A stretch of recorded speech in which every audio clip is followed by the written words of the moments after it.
భయ్యా ఇవాళ మన ధనుష్ గారు డైరెక్ట్ చేసిన రాయన్ సినిమా అయితే రిలీజ్ అయ్యింది. సినిమా చాలా అంటే చాలా ప్లెజెంట్ గా నాకైతే చాలా అట్రాక్టివ్ గా అనిపించింది ఫస్ట్ టైం.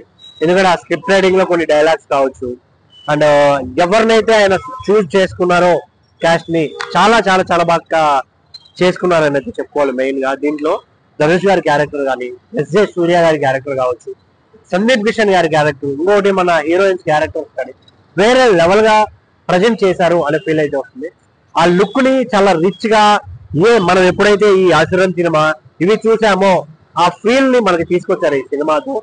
నేనైతే ఆ స్క్రిప్ట్ రైటింగ్ కి చాలా అంటే చాలా బాగా అనిపించింది. చాలా మంది ధనుష్ గారు అంటే యాక్టింగే అనుకుంటారు, బట్ ఈ సినిమాలో ఆయన ఏ విధంగా డైరెక్ట్ చేయగలరు, ఆయనకున్న పిచ్ ఏంటి సినిమా పైన, ఆయనకున్న ప్యాషన్ ఏంటి చూపించడం జరిగింది. బట్ దీంట్లో మెయిన్ గా ప్లస్ అని చెప్పుకోవాలంటే వాళ్ళ యాక్టర్స్ వాళ్ళు చేసిన విధానం అయితే నిజంగా చాలానే చాలా బాగా అనిపించింది. వన్ మోర్ ఇంకొకటి దీంట్లో ఆ మ్యూజిక్ కావచ్చు, ఏఆర్ రెహమాన్ గారి మ్యూజిక్ కావచ్చు, ఫైట్ సీన్స్ కావచ్చు, చాలానే చాలా బాగుంది. నెగిటివ్స్ గురించి మాట్లాడుకుంటే స్టోరీ కొంచెం రొటీన్ స్టోరీ ఏమో, చాలా రొటీన్ గా ఉంది.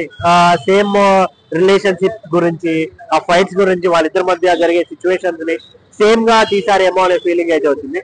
ఆ స్క్రిప్ట్ లో ఆ డైరెక్షన్ లో చాలా పాజిటివ్ ఉన్నా స్టోరీ రొటీన్ స్టోరీ లాగా ఎప్పుడో ఎక్కడో చూసే స్టోరీ లాగా అనిపిస్తుంది. సో అది కొంచెం మైనస్ అని చెప్పుకోవాలి. ఇంకోటి సెకండ్ హాఫ్ లో చాలా సీన్స్ బోర్ కొట్టేసేస్తుంది, చాలా లాగ్ గా వెళ్ళడం, స్లోగా వెళ్ళడం జరుగుతుంది. ఓవరాల్ గా సినిమా అయితే వన్ టైం వాచబుల్.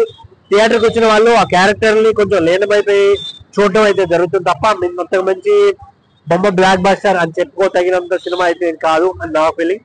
మీరు చూస్తుంటే మీకేమనిపించిందో కామెంట్ చేయండి అండ్ భయ్యా సర్దార్ బాలుని సబ్స్క్రైబ్ చేసుకోండి. Thank you.